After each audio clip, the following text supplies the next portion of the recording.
Brought to you by TechnoSpark 20 series smartphones. I'm superhuman. ऐसे तो हम बेगूसराय तो हमारा ससुरालय है, तो घर है, परिवार है आप लोग, तो हमारा अवधेश राय जी है, हमारे महागठबंधन के प्रत्याशी हैं। मजबूती से इनको बटन दबाकर इनको विजय बनाने का काम कीजिए। बहुत बहुत धन्यवाद, बहुत बहुत धन्यवाद, शुभकामना। तो बस एक संदेश लेके आए हैं आप सभी के बीच में कि साथियों, ये देश आपका है, ये देश हमारा है, किसी का जागीर नहीं है। इस देश को आजादी दिलाने के लिए आपके पूर्वज और हमारे पूर्वज पौने 200 साल अंग्रेज से लड़ाई लड़ा, तब जाके ये देश आजाद हुआ। और जब देश आजाद हुआ तो बाबा साहब भीमराव अम्बेडकर ने हमें एक संविधान बना के दिए और संविधान में हमें लोकतंत्र दिया ताकि आने वाला पीढ़ी सर उठा के जिए। लेकिन हमारा देश आगे बढ़ रहा था, लेकिन 2014 में मोदी जी आए और मोदी जी ने आपको हमको झूठा सपना दिखाए, झूठे वादा किए कि हम आपके अच्छे दिन लाएंगे। देश में जो बेरोजगार है हर साल 2 करोड़ लोगों को नौकरी देंगे। उन्होंने कहा कि देश के किसान का आमदनी दुगुना करेंगे। उन्होंने कहा कि विदेश में काला धन है, वो काला धन को लाएंगे, हर किसी के खाते में 15-15 लाख रुपया देंगे। जैसे हिटलर ने अपने देश में झूठ बोलकर सत्ता लिया था, उसी तरीके से हमारे देश में नरेंद्र मोदी जी ने झूठ बोलकर देश के लोगों से हमारा सत्ता लिया। लेकिन उसके बाद देखिए, इसलिए साथियों, देश का जनता जो है वही मालिक है। बाबा साहब ने संविधान में हमें वो ताकत दिया है। आप सरकारी नौकरी में जाइएगा, 60 साल के बाद आपका रिटायरमेंट होगा, लेकिन नेता के लिए सिर्फ 5 साल का समय दिया गया है। इसलिए दिया गया है कि नेता आपकी बात करे, आपके हक अधिकार की बात करे, आपके लिए काम करे। अगर सही काम ना करे, सही से वो आपसे वादा पूरा ना करे, तो जनता के पास पूरा अधिकार है, क्योंकि जनता ही मालिक है। जनता 5 साल में उसको बदलने का काम करेंगे साथियों, 4-5 साल में बदलने का काम करेंगे। तो साथियों, आप लोगों को अभी सोचना है, क्या जो मोदी जी कहे वो पूरा किए? क्या 15 लाख रुपए आपके खाता में पहुंचा? क्या किसान की आमदनी दुगुना हुआ? क्या हमारे युवा को नौकरी मिला हर साल 2 करोड़?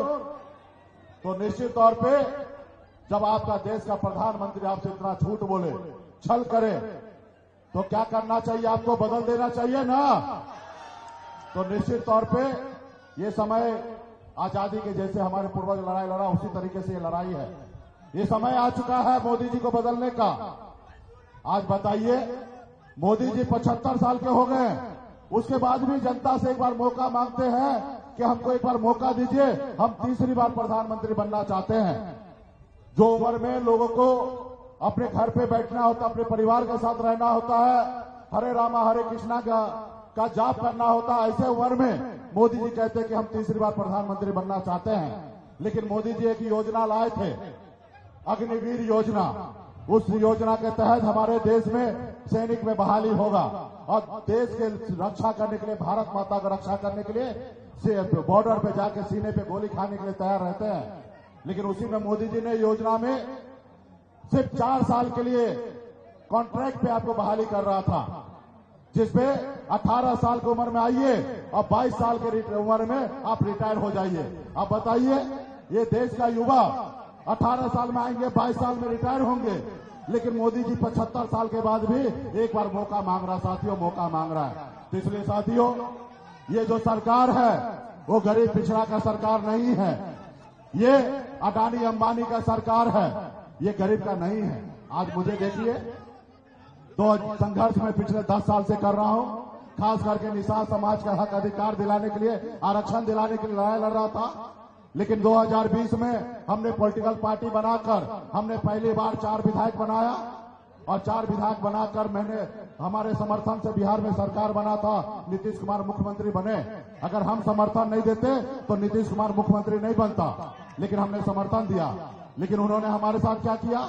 हमारे पार्टी को तोड़ दिया, हमारे विधायक को खरीद लिया, हमको रोड पे ला दिया उसको मुकेश सहनी से तकलीफ नहीं है, उनको अति पिछड़ा समाज से तकलीफ है, निषाद समाज से तकलीफ है। वो नहीं चाहता कि एक मल्ला का बेटा आगे बढ़े। तो इसलिए साथियों, ये सरकार आपका नहीं है। अभी आपको पता चला होगा किस तरीके से चंदा दो हम आपको धंधा देते हैं। जो चंदा नहीं देगा उसको ईडी सीबीआई का नोटिस भेज देंगे। लोकतंत्र हमारा खतरे में है साथियों। आज देखिए 2 मुख्यमंत्री को जेल में डाल दिया गया है। तो इसलिए साथियों, मजबूती से आपको विचार करना है। एक एक गांव में एक एक बूथ पर हमारे संदेश को पहुंचाइए। अब मजबूती से आजादी की लड़ाई जैसे हमारे पूर्वज लड़ा, वैसे आप लोगों को बूथ पे लड़ाई लड़ना पड़ेगा, गांव में लड़ाई लड़ना पड़ेगा और ऐसे लोगों को बदलना पड़ेगा। तब आपका विचारधारा का सरकार बनेगा और तब युवा को नौकरी मिलेगा साथियों। तो इसलिए साथियों, तमाम साथी पार्टी के जितने भी यहाँ पे पदाधिकारी है, आप सबसे आग्रह है कि ऐसे एक एक गांव में जाकर मजबूती से आप काम कीजिए। ऐसे तो हम बेगूसराय तो हमारा ससुरालय है, तो घर है, परिवार है आप लोग।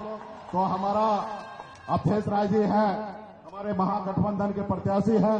मजबूती से इनको बटन दबाकर इनको विजय बनाने का काम कीजिए। बहुत बहुत धन्यवाद, बहुत बहुत धन्यवाद, शुभकामना।